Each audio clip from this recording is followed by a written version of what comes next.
Halo semuanya, selamat datang kembali di channel Pipcode Studio bersama saya Saifullah. Di video kali ini kita akan melanjutkan seri Next.js App Router, di mana kita akan coba untuk pelajari mengenai konsep middleware. Ya, mungkin buat teman-teman yang sudah pernah belajar mengenai Pages Router, ini hampir sama seperti dengan middleware di dalam Pages Router. Ya.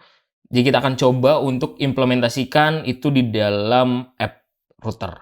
Nah, sebelumnya kita akan coba lihat dulu apa itu middleware. Jadi berdasarkan dokumentasi dari Next.js-nya, katanya adalah middleware memungkinkan kita untuk menjalankan kode sebelum request-nya selesai. Ya, kemudian berdasarkan request, kita bisa melakukan modifikasi terhadap responnya.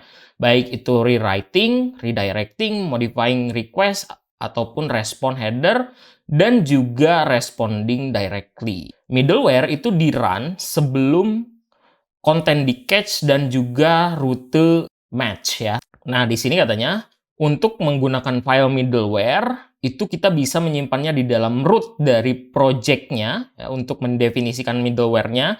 Contohnya di sini adalah di mana kita harus menyimpan middleware itu sejajar dengan folder pages ataupun app di dalam SRC. Nah, sekarang gimana cara untuk membuatnya? Kita bisa masuk ke dalam codingan kita di dalam Visual Studio Code. Yang pertama adalah kita akan bikin sebuah file di dalam folder SRC, tadi katanya, yang sejajar dengan folder app. Ya. Jadi di sini kita bikin middleware.ts. Nah, di dalamnya akan saya import next response from next server, kemudian saya import type dari next request, next server. Nah, kemudian kita akan coba di sini export function middleware. Dia menerima sebuah parameter yaitu request, tipenya next request, kemudian di sini kita return next response. Ya, ini contoh saja ketika kita menggunakan middleware seperti ini, maka kita akan redirect kemudian new URL ya. Misalkan ke slash ya. Kemudian saya request .url. Nah, jadi setiap kita mengakses sebuah URL, maka yang diakses terlebih dahulu adalah middleware-nya dulu ya. Jadi dieksekusi dulu middleware-nya, kemudian dia akan ngecek nih, kira-kira ini mau diarahkan kemana. Kemudian di sini kita bisa otak-atik gitu ya, setiap request yang terjadi. Nah, di sini contohnya kalau kita melakukan request atau membuka sebuah URL, maka saya mau coba untuk langsung redirect URL tersebut ke slash. Nah, mungkin di sini saya perlu mengecek dulu ya, supaya nanti tidak dieksekusi selalu ya.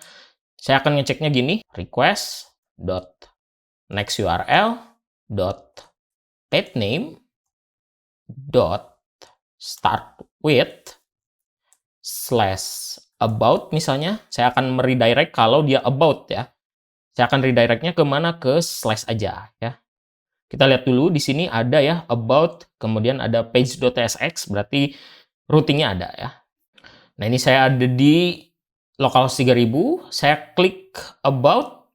Nah, ini nggak bisa ya. Kayaknya nggak bisa diklik gitu. Padahal di belakangnya itu ada sebuah proses, yaitu yang ini ya. Kalau saya langsung buka ke slash about, nah dia akan di redirect. Itu kalau redirect. Tapi kalau misalkan ya, saya coba di sini mungkin saya returnnya kosongkan saja. Saya balik ke about, refresh dulu. Nah, ini ya, saya bisa masuk ke about. Kalau misalkan sekarang ya, saya jalankan lagi. Ini kan ke redirect nih, ya saya refresh. Nah, dia ke redirect ya. Coba saya matikan, saya kembali dulu ke about ya. Kita lihat tampilannya seperti apa. Nah, di about ini, kalau kita perhatikan ada teksnya, itu ada about page, dan juga ada navigasi ya, side nav. Nah, kalau misalkan saya ubah yang ini redirect, saya ubah jadi rewrite ya. Rewrite.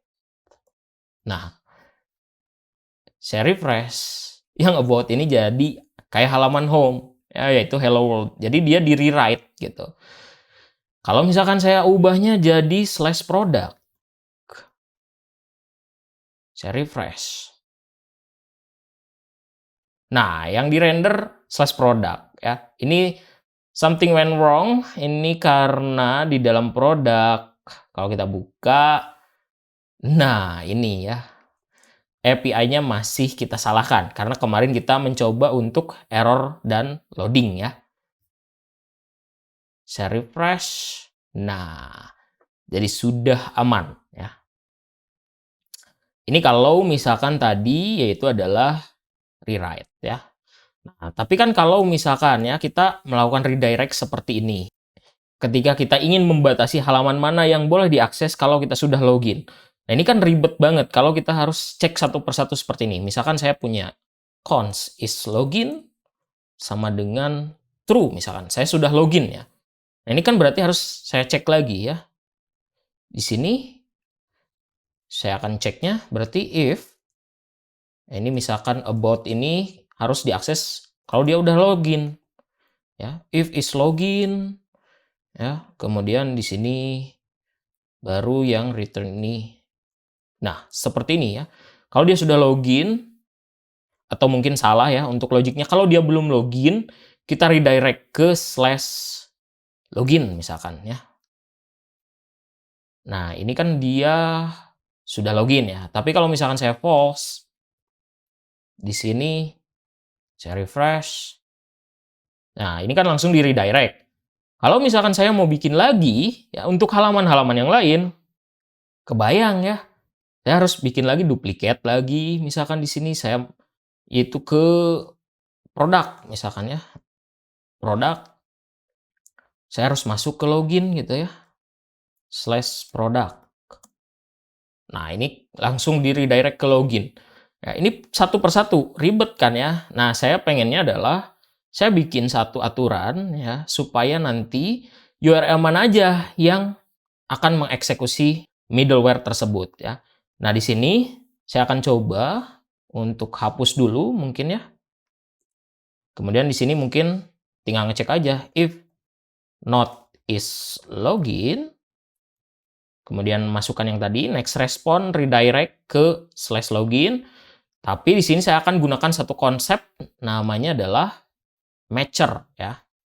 Nah, jadi matcher ini adalah memungkinkan kita untuk memfilter middleware itu berjalan pada path yang spesifik. Nah, untuk implementasinya gimana? Jadi kita tinggal export cons config. Kemudian di sini matcher. Nah, URL yang mana yang mau saya tambahkan? Misalkan yaitu adalah slash product ya. Atau di sini ada dashboard nggak ya? Kita cek. Nah, ada admin dashboard ya. Nah, gimana kalau kita ubah aja jadi dashboard ya. Nah, kalau mau ke dashboard saya harus login dulu gitu ya. Slash dashboard slash product mungkin ya lebih tepatnya. Oke. Nah, sekarang saya balik. Di home gak dieksekusi untuk middleware-nya. Kemudian di about juga enggak. Di profile enggak. Kita coba yang produk ya. Produk harusnya enggak juga. Kemudian kalau saya masuk ke dashboard slash product, baru dieksekusi. Ya. Jadi ini adalah matcher ya. Atau ini juga bisa, misalkan saya punya dashboard, nanti punya halaman yang lain ya. Males banget kalau nambahin satu-satu, ya sudah saya akan gunakan titik 2, path, bintang. Nah, jadi kalau saya coba balik dulu, terus masuk ke dashboard slash product. Nah, ya sama saja. Gitu ya. Oke, kemudian kalau misalkan, ini kan path-nya berada di path yang sama, yaitu dashboard seperti ini ya. Kalau misalkan saya mau about juga, akan saya gunakan middleware ini. Ya, saya ubah aja yang ini jadi array. Masukkan yang barusan ke dalam array-nya, kemudian tambahkan lagi mau halaman yang mana. Misalnya about ya. Kita coba balik ke about. Nah, about nggak bisa ya. Dia langsung harus login ya. Nah, terus kalau kita lihat di about itu ada profile ya. Gimana kalau kita coba sekarang ya, about slash profile. Nah, kalau ke about profile itu bisa ya. Kalau misalkan saya tambahkan saja di sini sama, yaitu adalah slash titik 2 pet bintang, maka saya refresh. Yang about profile juga langsung kena middleware-nya. Jadi dia harus login terlebih dahulu. Tapi kalau misalkan saya sudah login, di sini saya ubah jadi true ya. Mungkin saya back dulu, masuk ke about slash profile. Ini bisa ya. Kemudian about bisa juga. Terus tadi dashboard slash product. Nah, dashboard slash product juga bisa ya. Jadi itu untuk middleware ya. Untuk fungsi loginnya seperti apa? Nanti kita akan pelajari belakangan. Jadi mungkin itu ya untuk implementasi middleware di dalam app router. Mudah-mudahan teman-teman paham. Cukup sekian untuk video kali ini. Jangan lupa untuk subscribe, comment, like, dan share video ini. Kita ketemu lagi di video berikutnya.